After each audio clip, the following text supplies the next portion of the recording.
Next आगे बढ़ते हैं फिर इसमें वेक्टर्स में, और एक लास्ट पॉइंट इसमें जो बचा हुआ है, and that is vector product.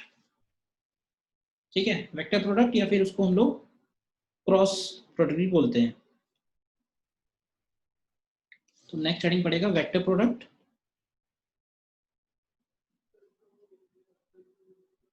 या इसी को बोल सकते हैं हम लोग क्रॉस प्रोडक्ट।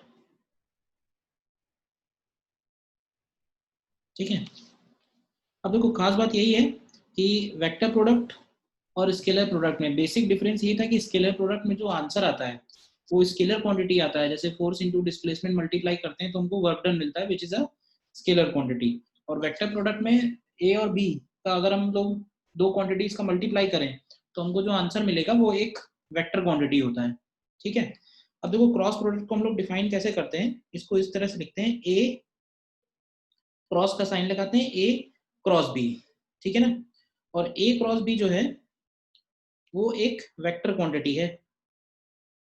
ठीक है, अब देखो वेक्टर क्वांटिटी अगर है तो इसका मतलब है कि इसके अंदर मैग्नीट्यूड भी है और इसके अंदर डायरेक्शन भी है। ठीक है, और इसके मैग्नीट्यूड को हम लोग सिंपली ए क्रॉस बी से डिनोट कर सकते हैं, या इसको ऐसे लिख सकते हैं mod of A cross B, और इसके डायरेक्शन को हम लोग एन कैप लिख सकते हैं। मैग्नीट्यूड हो गया इसका mod of A cross B, तो इसका जो मैग्नीट्यूड डिफाइंड है mod of A cross B, it is equal to A into B into sine theta. ये हो गया मैग्नीट्यूड ऑफ क्रॉस प्रोडक्ट, जिसमें थीटा क्या बन जाएगा, theta is angle between A vector and B vector. देखो, लेकिन ये सिर्फ मैग्नीट्यूड है, इसका डायरेक्शन अगर हमें डिफाइन करना है तो ऐसे ध्यान रखो, N cap is direction of A cross B, which can be found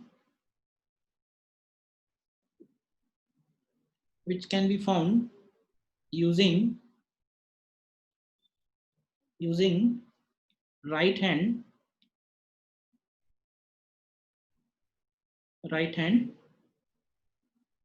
thumb rule. तो ये जरा ध्यान से समझना कि ये क्या है राइट हैंड थंब रूल। ठीक है, अब हालांकि इस क्रॉस प्रोडक्ट की जरूरत हमको नॉर्मली 11th वाले टॉपिक्स में तो ज्यादा नहीं पड़ती है, बट हाँ 12th में जैसे तुमने मैग्नेटिक फील्ड वगैरह देखा होगा तो वहां पे फिर इसका एक्सटेंसिव यूज है। ठीक है, तो राइट हैंड थंब रूल है क्या, सबसे पहले समझना। तो सबसे पहले तो ये तो बोलने की जरूरत है नहीं कि राइट हैंड सही लगेगा। ठीक है ना, तो राइट हैंड थंब रूल लगाने के लिए एकदम पेन वेन रख के रिलैक्स होके ही लगेगा। अब राइट हैंड थंब रूल हमको करना क्या है, फिंगर्स हो गई और थंब हो गया। तो सबसे पहला काम ये है कि हम पहले ए वेक्टर और बी वेक्टर को टेल टू टेल ज्वाइन कर लें। देखो जैसे ये मैंने ए वेक्टर और बी वेक्टर को टेल टू टेल ज्वाइन कर लिया। इसके बाद हमको करना क्या है कि अपनी फिंगर्स को राइट हैंड में फिंगर्स को हमें ए वेक्टर से बी वेक्टर की तरफ घुमाना है। ठीक है, तो जैसे तुम ए वेक्टर्स पे फिंगर रखोगे और उसको हमें बी की तरफ ले जाना है, तो ए से बी ले जाने में जो थंब का डायरेक्शन है वो हमें राइट हैंड थंब रूल से एन कैप का डायरेक्शन बताएगा, which is direction of A cross B. मतलब ऐसे समझो कि अपनी फिंगर्स को इस एरो की डायरेक्शन में घुमाने वाले हैं, दिख रहा है राइट हैंड थंब रूल में। तो फिंगर्स को जब इस डायरेक्शन में घुमाओगे तो जो थंब का डायरेक्शन है वो आउटवर्ड आएगा। तो जो आउटवर्ड डायरेक्शन है, ये बात बोलने की जरूरत ही नहीं है कि जो ए क्रॉस बी का डायरेक्शन है, ये जो एन कैप है, N cap is always perpendicular, N cap is always perpendicular to the plane,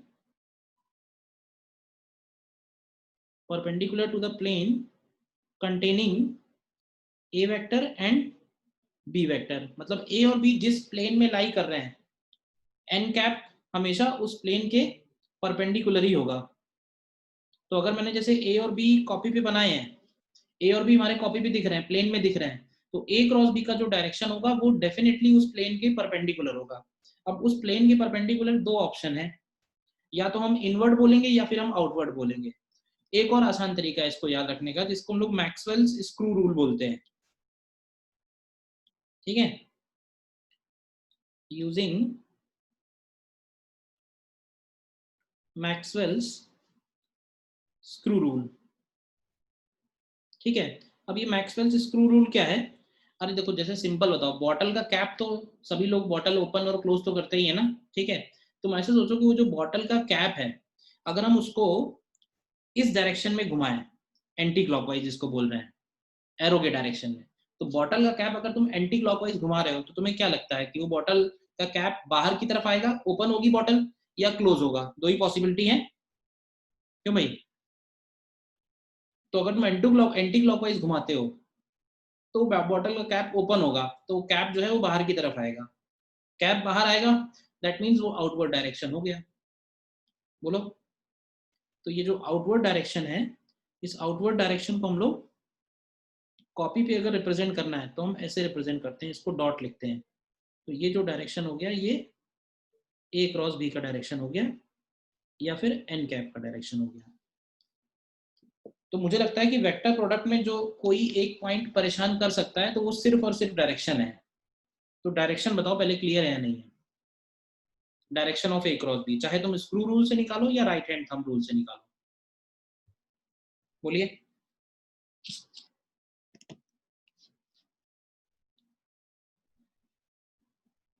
चाहे स्क्रू रूल बोलिए या फिर चाहे राइट हैंड थंब रूल बोलिए। सर एक बार फिर से।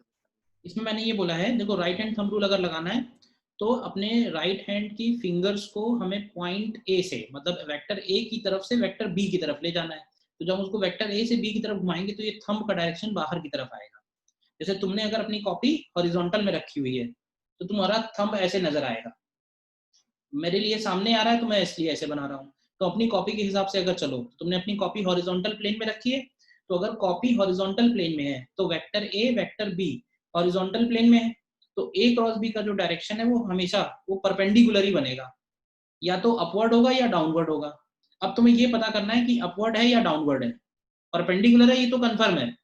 तो क्या करो, फिंगर्स को तुम ए वेक्टर से बी की तरफ घुमाओ, ए से बी की तरफ घुमाएगी तो थंब का डायरेक्शन हमें ए क्रॉस बी का डायरेक्शन देगा। करके देख लो।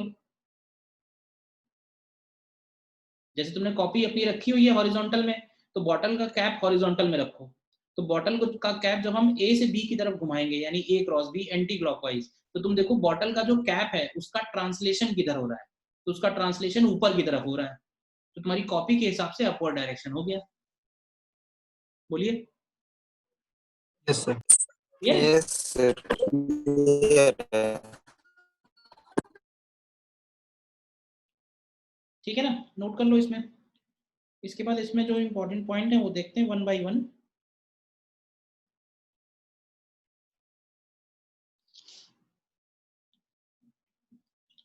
तो फर्स्ट पॉइंट में तो ये जो mod of A cross B है, तो mod of A cross B का मिनिमम वैल्यू 0 होगा। ठीक है, कब होगा? जब थीटा का वैल्यू 0 डिग्री हो या फिर 180 डिग्री हो। ठीक है,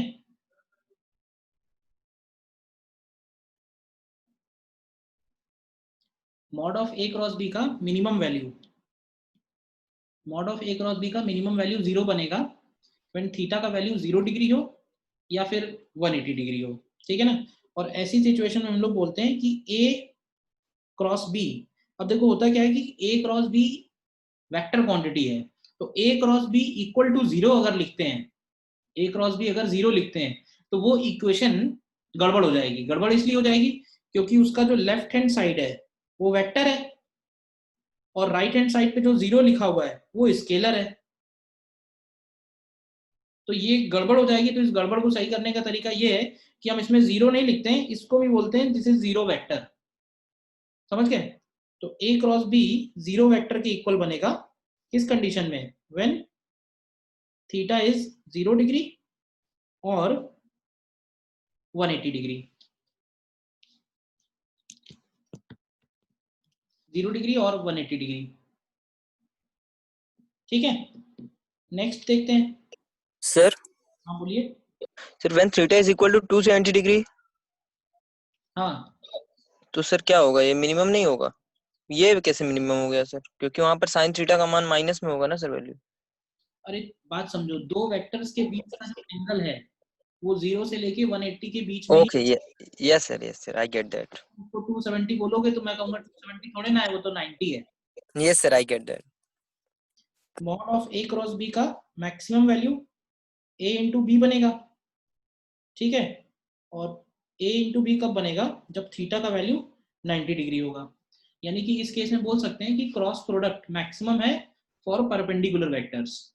और याद करो डॉट प्रोडक्ट मिनिमम था for perpendicular vectors. Clear? Then second point में, अच्छा ये बताओगे कि ए क्रॉस बी और बी क्रॉस ए दोनों इक्वल हैं या नहीं इक्वल? सर, नहीं, इक्वल नहीं है सर, अपोजिट है। डिफरेंट है। No sir. सकते हैं कि हम ऐसे लिख सकते हैं equal to minus of B cross A. Yes sir, yes sir, yes sir. Yes sir. ठीक। देन थर्ड पॉइंट में, अगर हम किसी वेक्टर का उसी के साथ क्रॉस प्रोडक्ट ले लें तो हमको 0 मिलेगा, इनफैक्ट 0 वेक्टर। तो इसका मतलब ये हुआ कि अगर हम आई कैप क्रॉस आई कैप लिखें या जे कैप क्रॉस जे कैप लिखें या के कैप क्रॉस के कैप लिखें तो ये सारे के सारे 0 वेक्टर के इक्वल बनेंगे, ठीक है। लेकिन अगर हम लोग आई क्रॉस जे करें, अगर, अब जरा ध्यान से बताना, आई क्रॉस जे का डायरेक्शन क्या बनेगा? आई क्रॉस जे का डायरेक्शन देखना ध्यान से, इधर आई कैप है, सर माइनस के कैप। इधर जे कैप है। सर के कैप। सर के कैप सर।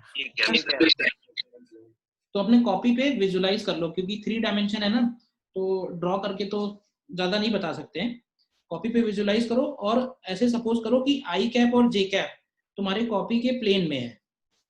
आई कैप और जे कैप तुम्हारी कॉपी के प्लेन में है और जो के कैप है वो कॉपी के प्लेन के परपेंडिकुलर है ऊपर की तरफ। तो देखो आई क्रॉस जे जब करोगे तो आई क्रॉस जे का डायरेक्शन के कैप आएगा ऊपर की तरफ, ठीक है ना। तो आई क्रॉस जे के बनेगा, सिमिलरली जे क्रॉस के आई बनेगा और सिमिलरली के क्रॉस आई जे बनेगा। तो अगर हम इनको इस सीक्वेंस में निकालते हैं, यानी आई से जे की तरफ, जे से के की तरफ और के से आई की तरफ, तो अगर हम इस सीक्वेंस में जा रहे हैं तो हमको प्लस में मिलेंगे आंसर। लेकिन अगर हम इसके अपोजिट चले जाएं, अपोजिट मतलब अगर हम जे क्रॉस आई लिखें तो जे क्रॉस आई माइनस के हो जाएगा, या फिर के क्रॉस जे लिखें तो के क्रॉस जे माइनस आई आ जाएगा, या फिर आई क्रॉस के लिखें, आई क्रॉस के लिखेंगे तो वो माइनस जे बनेगा। तो कब प्लस लिखना है और कब माइनस लिखना है ये ध्यान से समझ भी लो और फिर ध्यान रखो।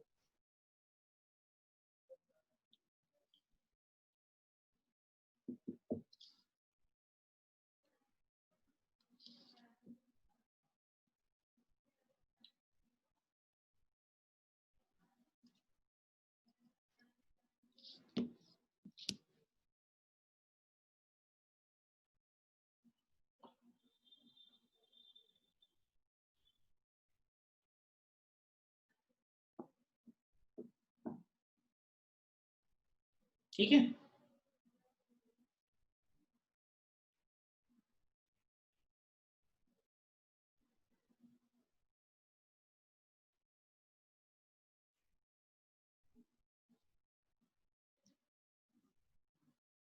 देन फोर्थ पॉइंट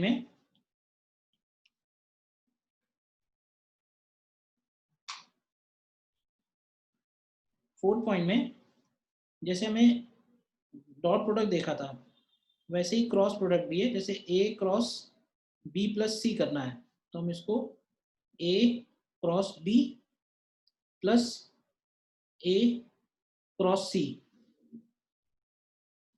के इक्वल लिख सकते हैं, या फिर कभी जैसे इस तरह से लिखना है कि ए क्रॉस बी क्रॉस सी, तो ए क्रॉस बी क्रॉस सी को ऐसे भी लिख सकते हैं कि पहले ए क्रॉस बी निकालो और फिर इसका क्रॉस प्रोडक्ट ले लो सी से,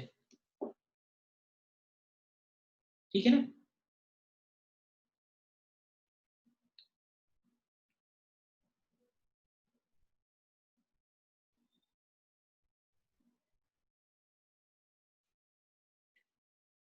नेक्स्ट पॉइंट में फिफ्थ में, अगर हम वेक्टर को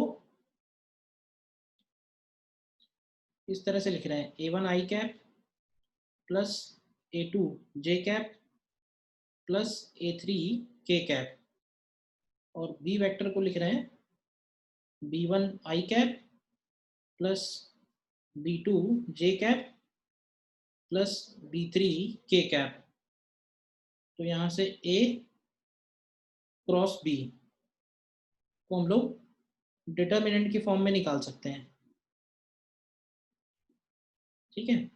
और डिटर्मिनेंट फॉर्म में इधर हो जाता है आई कैप जे कैप के कैप, इधर हो जाएगा A1 A2 A3, और इधर हो जाएगा B1 B2 B3। अगर इसको ओपन करके लिखेंगे तो क्या बनेगा, लिखो, तो जैसे आई कैप अगर लिख लें ब्रैकेट में तो ये बनेगा A2 B3 minus A3 B2, फिर अगर हम जे कैप लिखते हैं तो माइनस लगा देंगे, तो ये हो जाएगा A1 B3 minus A3 B1, और प्लस के कैप अगर करें तो ये हो जाएगा A1 B2 minus B1 A2। देखो ध्यान से,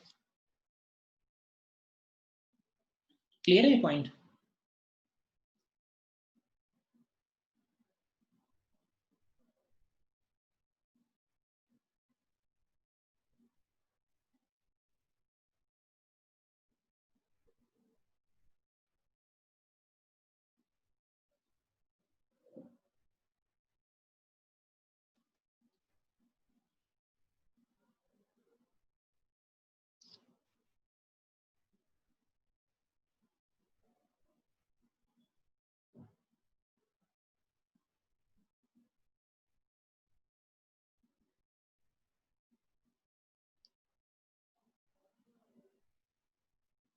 ठीक है यहाँ तक। यस नेक्स्ट पॉइंट में क्रॉस प्रोडक्ट के प्रैक्टिकली कहाँ कहाँ पे एप्लीकेशन है, तो एक तो एप्लीकेशन है इसका, मैं शॉर्ट में बता देता हूँ, टॉर्क निकालने में। जैसे किसी बॉडी को हमने O पॉइंट के अबाउट हिंज कर रखा है, और ये R वेक्टर है P पॉइंट का, और P पॉइंट पे फोर्स लग रहा है इसके ऊपर F वेक्टर, समझना ध्यान से।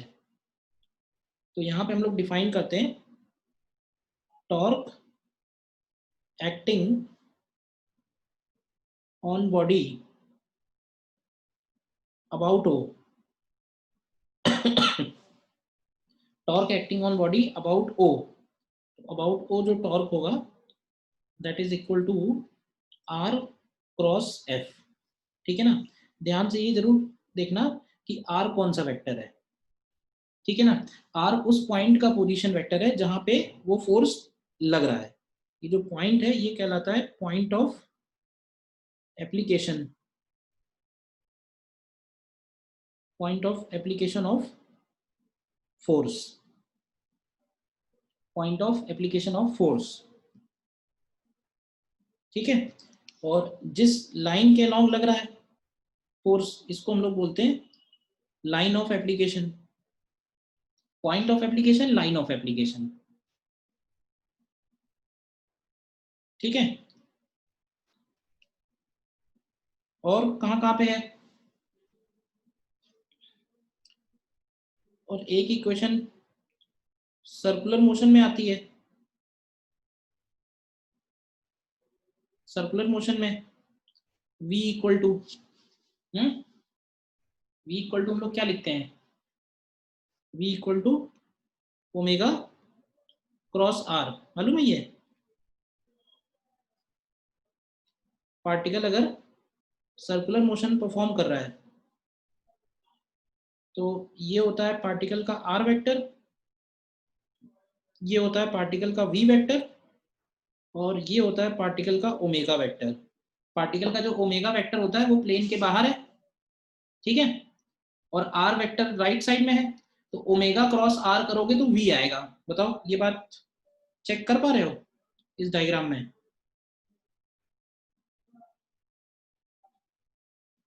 क्यों भाई, तुम ऐसे मान के चलो कि तुम्हारे कॉपी के प्लेन में सर्कुलर मोशन हो रहा है, ठीक है, आर वेक्टर सेंटर से अवे और ओमेगा वेक्टर ऊपर है, तो फिंगर्स को ओमेगा से आर की तरफ लाओगे, यानी ओमेगा क्रॉस आर, तो ओमेगा क्रॉस आर जो है वो वी वेक्टर के डायरेक्शन में आ जाएगा। देखो चेक करो, नहीं कर पा रहे हो तो बताना। और मैग्नेटिक फील्ड में तो खैर इसका एक्सटेंसिव यूज है, 11th वाले टॉपिक्स में 2 ही जगह आता है, शायद सर्कुलर मोशन में आएगा थोड़ा सा, और रोटेशन में टॉर्क निकालने में, बट मैग्नेटिक फील्ड में तो बहुत यूज है। मैग्नेटिक फील्ड में जैसे फोर्स एक्टिंग ऑन पार्टिकल भी हम लोग Q into V cross B लिखते हैं, ठीक है ना। Force acting on current carrying element भी I into L cross B लिखते हैं, ठीक है। देन बायोट सावर्ट लॉ हमने सुना होगा, mu not upon 4 pi I into D L cross R upon R cube है। तो वो तो खैर बहुत जगह है, वो इतना डिटेल में नहीं आएगा, बस हमें फिलहाल फोकस करना है फिलहाल क्रॉस प्रोडक्ट पे कि निकालना कैसे है। हमको वेक्टर्स गिवन हो तो क्रॉस प्रोडक्ट कैसे निकलेगा, सिंपल, ठीक है। बताओ पॉइंट नंबर 6 में।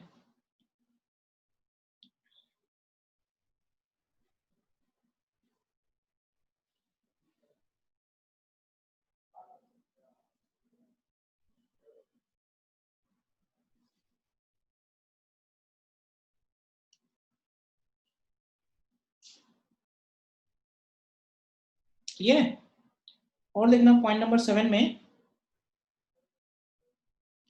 Angle between two vectors using cross product भी हम निकाल सकते हैं।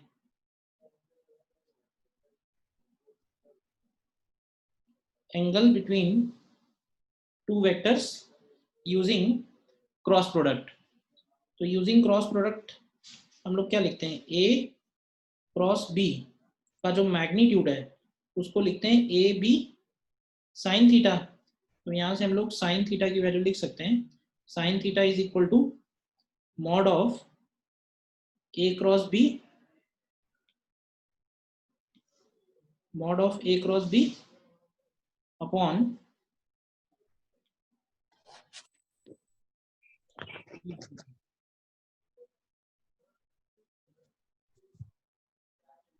ठीक है ना।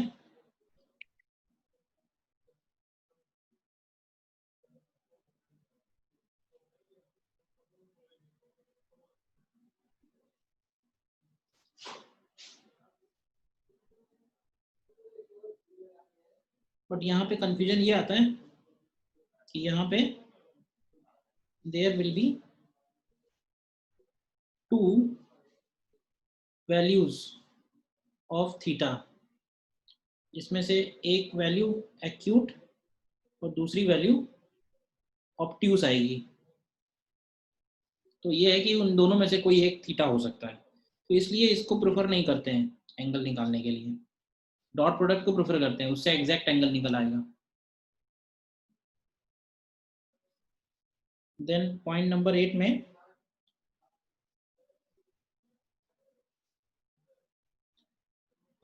में सपोज देखना ध्यान से, जैसे हमारे पास ये है वेक्टर ए और ये है वेक्टर बी, ठीक है, और वेक्टर ए और वेक्टर बी को लेते हुए अगर हम एक पैरेललोग्राम कंप्लीट करें, देखो ध्यान से, considering vector A vector B, अगर हम ये एक पैरेललोग्राम कंप्लीट करें तो ये वाला एंगल थीटा होगा, बोलो। और इस पैरेललोग्राम के अगर हम दो टुकड़े कर दें,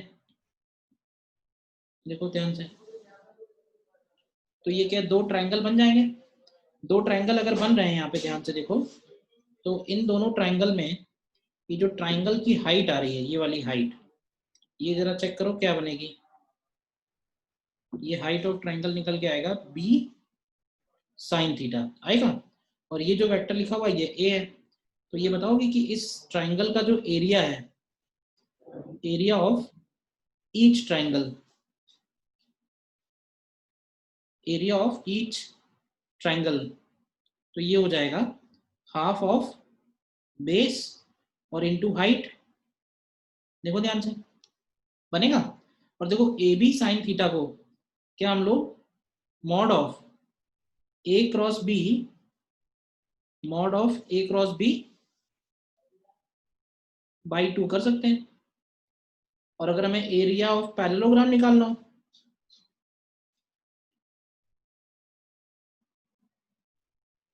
एरिया ऑफ पैरेललोग्राम, तो एरिया ऑफ पैरेललोग्राम हो जाएगा mod of A cross B.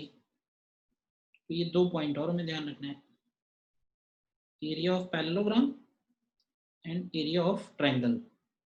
मतलब ऐसे दो वेक्टर्स जो पैरेललोग्राम बना रहे हो या ट्रायंगल बना रहे हो, तो उनका एरिया यूजिंग क्रॉस प्रोडक्ट निकाल सकते हैं हम लोग। ठीक है ना।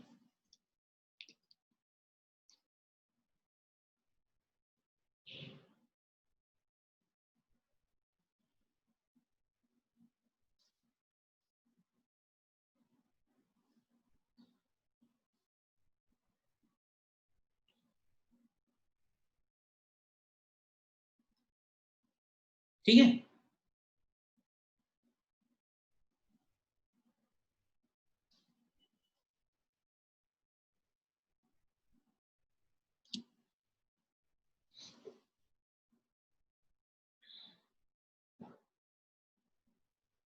और एक छोटा सा जनरल पॉइंट और है, वो भी याद आया है तो नोट ही कर लेते हैं, कॉल्ड स्केलर ट्रिपल प्रोडक्ट। हालांकि तुम्हें मैथ्स में तो डिटेल में पढ़ाया जाएगा इसके बारे में, बट हम लोगों को एक दो जगह यूज पड़ता है, तो देख लेते हैं what is called scalar triple product. Scalar triple product को हम ऐसे लिखते हैं ए डॉट बी क्रॉस सी। ठीक है। तो स्केलर ट्रिपल प्रोडक्ट एक तरह से स्केलर क्वांटिटी है, पहले तो समझना। Scalar triple product is a scalar quantity. इसमें हम लोग कैसे निकाल रहे हैं, पहले बी और सी का क्रॉस प्रोडक्ट ले रहे हैं ये, और फिर बी और सी के क्रॉस प्रोडक्ट जो कि एक वेक्टर क्वांटिटी होगा, उस वेक्टर का ए के साथ डॉट प्रोडक्ट ले रहे हैं। अब क्योंकि फाइनली डॉट ले रहे हैं, तो फिर ये क्वांटिटी कैसे निकल के आएगी, ये क्वांटिटी स्केलर क्वांटिटी निकल के आएगी। ठीक है ना। स्केलर क्वांटिटी निकाल कैसे सकते हैं, तो जैसे देखो अगर हमें ए वेक्टर दिया हुआ है a1 i cap plus a2 j cap plus a3 k cap, इसी तरह b हो गया b1 i cap plus b2 j cap plus b3 k cap, और c वेक्टर हो गया c1 i cap plus c2 j cap plus c3 k cap. तो a dot b cross c को हम लोग डिटर्मिनेंट के फॉर्म में express करते हैं। इनको हम डिटर्मिनेंट के फॉर्म में एक्सप्रेस कर सकते हैं, इस तरह से लिख देते हैं इसको हम a1 a2 a3 b1 b2 b3 and c1 c2 c3। देखो ध्यान से a1 a2 a3 b1 b2 b3 and c1 c2 c3। अब खास बात क्या है इसकी, खास बात ये है कि for coplanar vectors, for coplanar vectors a dot b cross c is always 0। हमको कभी कभी ये चेक करने के लिए आ सकता है कि ये तीन वेक्टर्स सेम प्लेन में है, ऐसा दिया हुआ है, तो अगर 3 वेक्टर्स सेम प्लेन में है तो उनको हम लोग बोलेंगे कोप्लेनर वेक्टर्स, और कोप्लेनर वेक्टर्स के केस में उनका स्केलर ट्रिपल प्रोडक्ट की वैल्यू हमेशा 0 आएगी। तो ये सबसे आसान तरीका है चेक करने का, ठीक है ना। कैसे होगा ये, वो ऐसे ही बोल सकते हैं, देखो B cross C, B cross C B और C के प्लेन के डेफिनेटली परपेंडिकुलर होगा। B क्रॉस C B और C के प्लेन के डेफिनेटली परपेंडिकुलर होगा। और A वेक्टर अगर B और C के प्लेन में है तो B क्रॉस C के परपेंडिकुलर हो जाएगा, और परपेंडिकुलर वेक्टर्स का डॉट प्रोडक्ट क्या होता है, 0। तो इसलिए scalar triple product perpendicular vectors के लिए हमेशा 0 बनेगा, ध्यान रहेगा।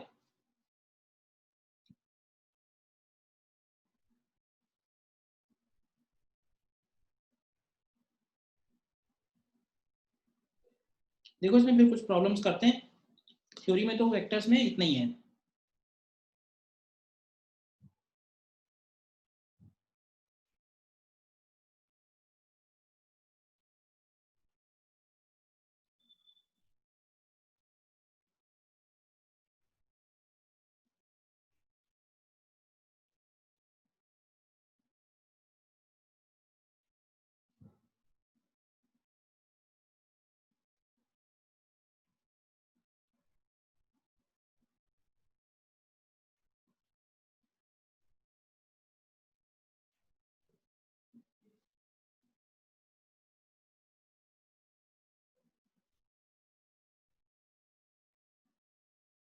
सपोज हमें एक ट्रायंगल दिया हुआ है हैविंग वर्टिसेस 0 0 0 1 3 4 एंड 2 5 -2, ठीक है।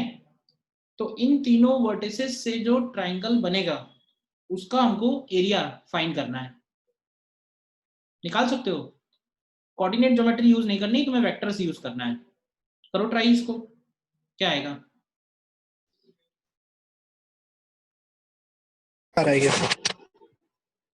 देखते हैं आंसर्स। ये हो गया, सपोज ऐसे देखो, ये हो गया वर्टेक्स ए, ये हो गया वर्टेक्स बी, और ये हो गया वर्टेक्स सी, ठीक है। और ये कोई भी जनरल ट्रायंगल है, तो vertex A, vertex B and vertex C. तो हम लोग ये काम करते हैं, ये वेक्टर निकालते हैं ए बी वेक्टर, और ये वेक्टर निकालते हैं ए सी वेक्टर। तो ए बी वेक्टर क्या हो जाएगा, तो देखो ध्यान से, ए बी वेक्टर क्योंकि ए ऑरिजिन ही है तो ये हो जाएगा I cap plus 3j cap plus 4k cap, ठीक है। और ए सी वेक्टर, ए सी वेक्टर क्या हो जाएगा, ए सी वेक्टर हो जाएगा 2i cap plus 5j cap और -2k कैप। तो इनका क्रॉस प्रोडक्ट निकालते हैं पहले, तो क्रॉस प्रोडक्ट इनका A B vector cross A C vector. अब क्रॉस प्रोडक्ट निकालने के लिए डिटर्मिनेंट का यूज करो, बेस्ट वही है। तो ये हो जाएगा आई कैप जे कैप के कैप, इधर हो जाएगा 1 3 4, और ये हो जाएगा 2 5 एंड -2।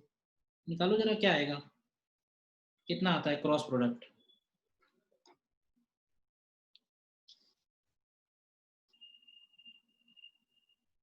क्रॉस प्रोडक्ट की वैल्यू क्या आती है बताओ।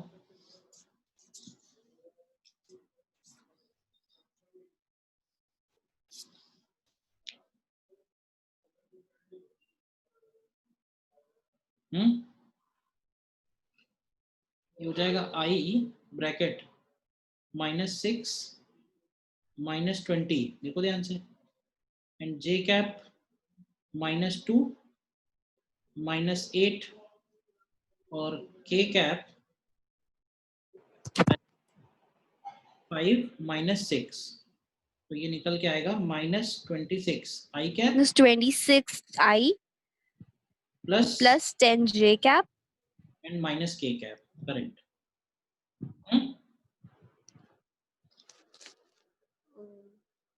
Area of triangle, area of triangle बन जाएगा इस वेक्टर का मॉड, इसका मॉड बनेगा √26 square plus 10 square plus 1 square divided by 2 कर देना है, ठीक है ना, हाफ कर देना है, क्योंकि क्रॉस प्रोडक्ट लेंगे तो √777 ठीक है। कर लिया ना सभी ने? Yes sir.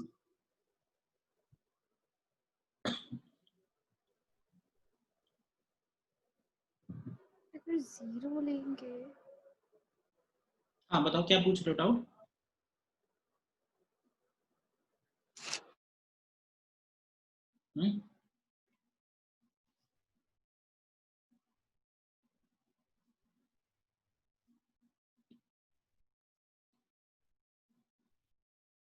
देखो नेक्स्ट ये क्वेश्चन है तुम्हारे सामने, करो। यस सर, 10√3 आएगा। देखो डायगोनल्स जो होते हैं पैरेललोग्राम के, उसमें से एक डायगोनल जो है वो होता है ए वेक्टर प्लस बी वेक्टर, और एक डायगोनल होता है ए वेक्टर माइनस बी वेक्टर। तो तुम चाहो तो पहले यही लिख लो कि ए प्लस बी की जो वैल्यू है वो है 3i प्लस जे प्लस 2k, और एक वेक्टर है a माइनस बी, तो सपोज ये दूसरा वाला वेक्टर हो गया which is i minus 3j and plus 4k। तो इन दोनों से a वेक्टर और b वेक्टर निकालो। a वेक्टर क्या आएगा इसमें से, तो अगर ऐड कर दोगे बाई 2 कर दोगे तो a वेक्टर आ जाएगा, तो a वेक्टर आएगा 2i माइनस जे प्लस 3k, और अगर सब्ट्रैक्ट करोगे ये आएगा i minus 2j and minus k, तो ये b वेक्टर आएगा। तो हमें a क्रॉस b चाहिए, a क्रॉस b निकाल लो क्या बनेगा, वैसे ही डिटर्मिनेंट वाले मेथड से i cap j cap k cap 2 minus 1 3 and 1 minus 2 minus 1, तो ये बनेगा i cap 1 plus 6 minus j cap तो minus 2 minus 3 and plus k cap करेंगे तो ये आएगा माइनस 4 एंड प्लस 1, तो ये आएगा 7i cap plus 5j cap and minus 3k cap. तो एरिया ऑफ पैरेललोग्राम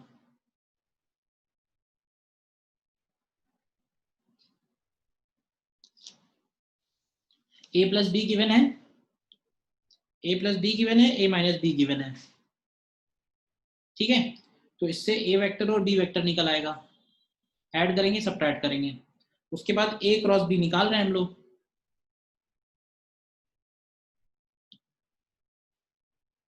तो ये बन जाएगा under root of 7 square plus 5 square plus 3 square, कितना आता है? तो कुछ और आ रहा है?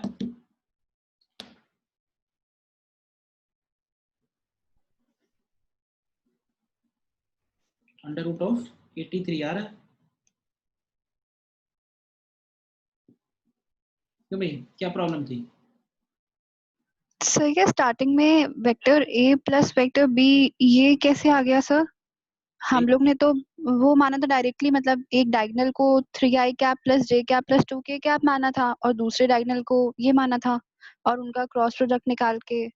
उनका क्रॉस प्रोडक्ट नहीं निकालना है ना, पैरेललोग्राम का अगर हमको एरिया निकालना है तो हमें डायगोनल चाहिए होते हैं या फिर साइड्स चाहिए होती हैं, ये बताओ।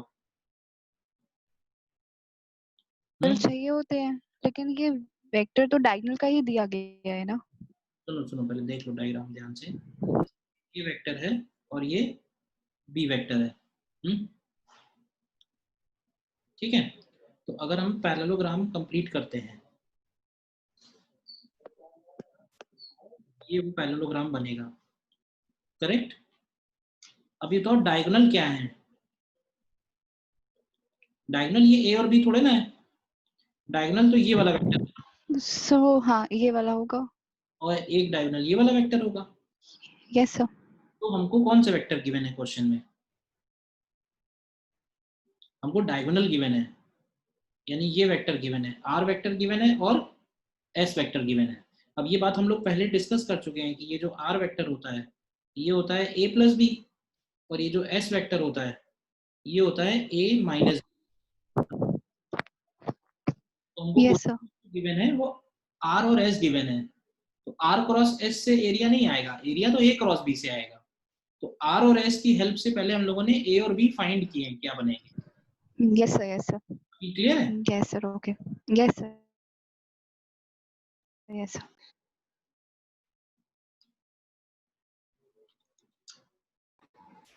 सर हाँ बोलो बोलो। सर B vector plus 2j cap होगा। B vector plus 2j cap, ये बात सही, गड़बड़ हो गया फिर। B vector plus 2j cap होगा, करेक्ट। तो फिर चेंज करना पड़ेगा ना, तो ये प्लस 2 हो जाएगा, तो प्लस 2 होगा, तो आई की वैल्यू -1 फिर से लिखना पड़ेगा। चलो फिर चलो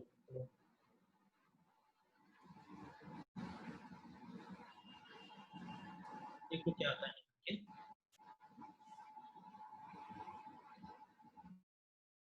आई की वैल्यू बनेगी 1 -6 बनेगी, ठीक है। जे की वैल्यू -2 -3 रहेगी, और के की वैल्यू -2 -3 आएगी। तो आई होगा -5 आई कैप, जे बनेगा 5 जे कैप, और के बनेगा -5 के कैप। तो ये तीनों ही 25 हो जाएंगे इसका मतलब, ठीक है। सही कर लो इसको आंसर को, तो आंसर जो है वो 5√3 आएगा, ठीक है। चेक कर लो एक बार फिर से कैलकुलेशन एक बार, ठीक है। और हो जाए तो नेक्स्ट क्वेश्चन करो, देखो नेक्स्ट वाला क्वेश्चन।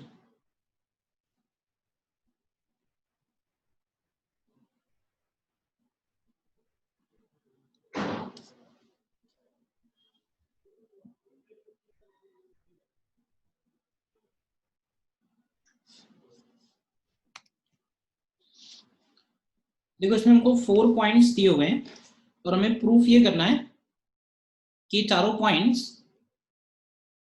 कोप्लेनर हैं, ठीक है। तो पहले एक काम ये करते हैं, इन चारों पॉइंट्स को हम ज्वाइन करके, अब जरूरी तो नहीं है कि ये कोई भी जनरल पॉइंट हो सकते हैं, point A, point B, point C and point D.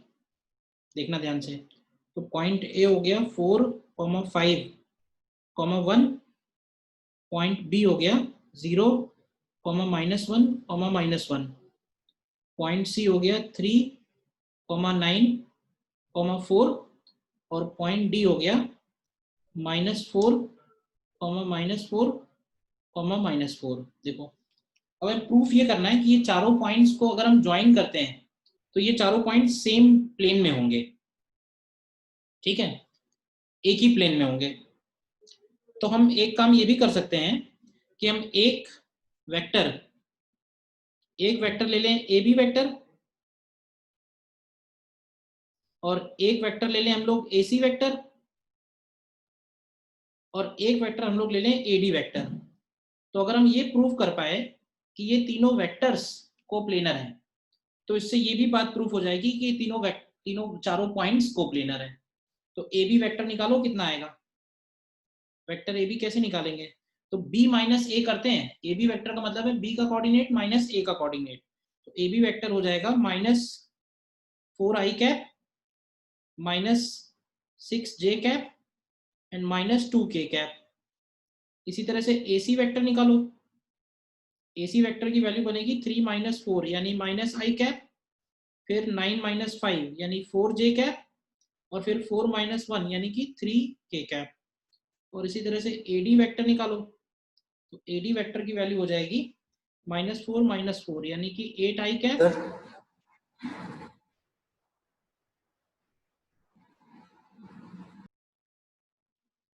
हाँ सर हाँ बोलो। तो डी कोऑर्डिनेट -4 प्लस 4 और +4 होगा। करेक्ट करेक्ट, -4 है और +4 तो AD की वैल्यू होगी 4। 4 -4 -4 -8 बना, एंड 4 -5 -j बनेगा, एंड 4 -1 3k कैप बनेगा। करेक्ट, ठीक है। तो अब हमें ये प्रूव करना है कि ये तीनों वेक्टर्स कोप्लेनर है।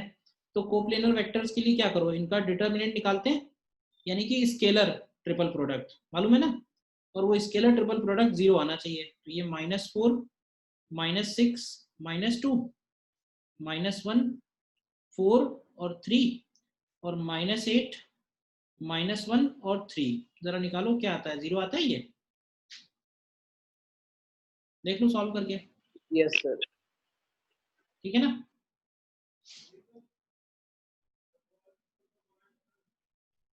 तो ये चारों पॉइंट्स कोप्लेनर प्रूफ हो जाएंगे।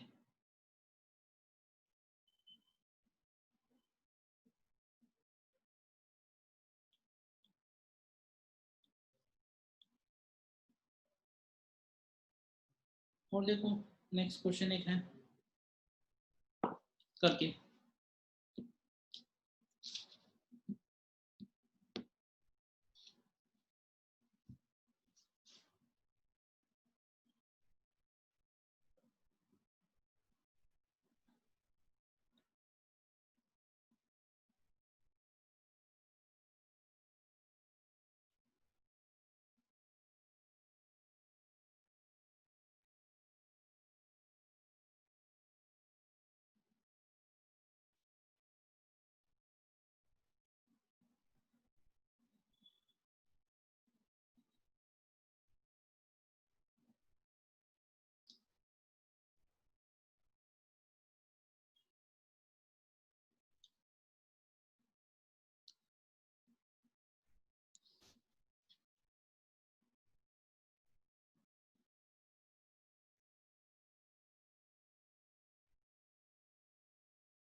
सर I सर कैप हो प्लस गया 4j cap plus 3k cap.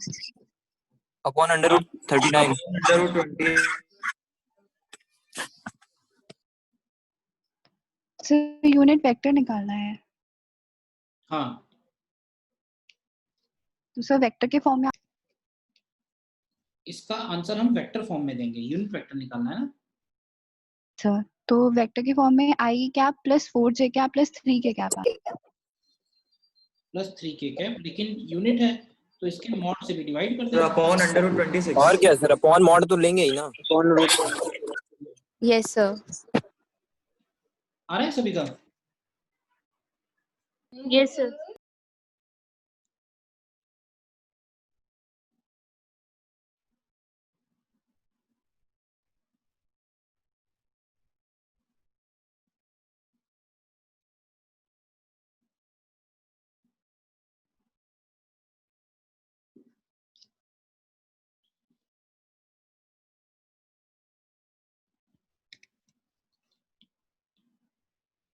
Next question देखो ये।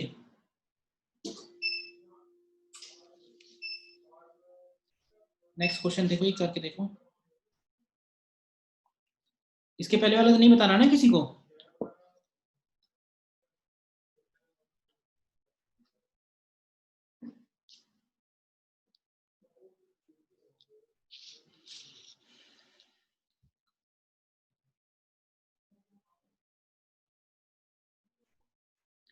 यूनिट वेक्टर वाला सभी ने कर लिया ना, डाउट तो नहीं कोई।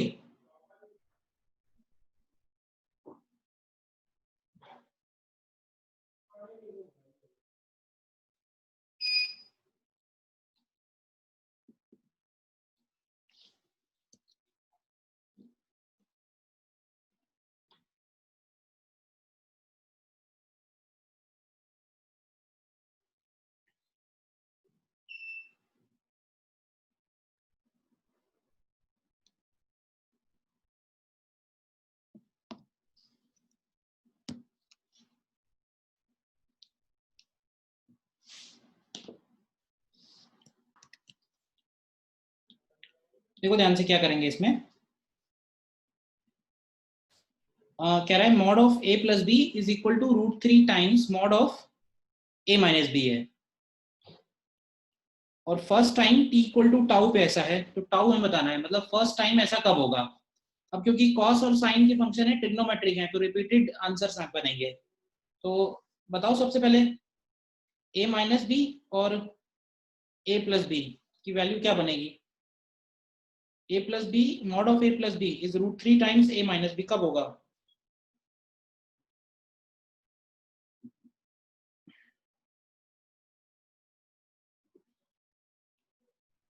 अब देखो इसको हम लोग लिखते हैं ना, a square plus B square plus 2ab cos theta, क्यों भाई।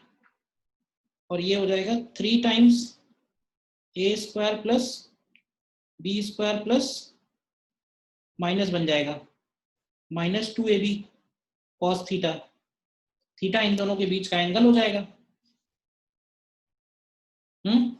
निकालो, क्या करोगे। तो अब यहां से तुम निकालोगे, अगर मॉड a निकालोगे तो मॉड a भी a आएगा, और मॉड b की वैल्यू निकालोगे तो साइन ओमेगा टी और कॉस ओमेगा टी है, तो ये भी a ही बनेगा। ध्यान से चेक करो तो यहां से देखो तुम्हें कॉस थीटा मिल जाना चाहिए, a square plus 2a square cos theta equal to 3a square plus 3a square minus 6a square cos theta. तो देखो यहां से क्या आएगा, 8a square cos theta is equal to 4a square. तो यहाँ से कॉस थीटा की वैल्यू 1/2, तो यानी थीटा की वैल्यू क्या बनेगी, थीटा की वैल्यू 60 डिग्री बन रही है इन दोनों के बीच में एंगल। तो हमें ये निकालना है कि इनके बीच का एंगल 60 डिग्री कौन से टाइम पे बनेगा।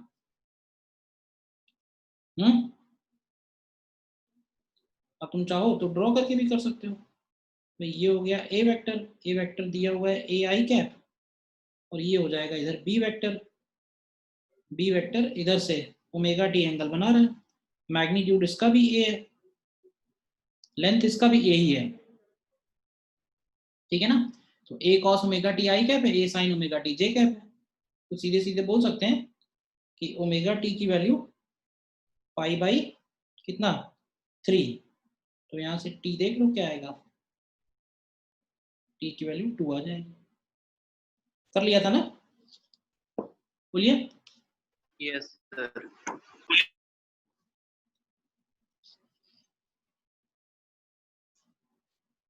ठीक है, तो वेक्टर्स टॉपिक में इतना ही है।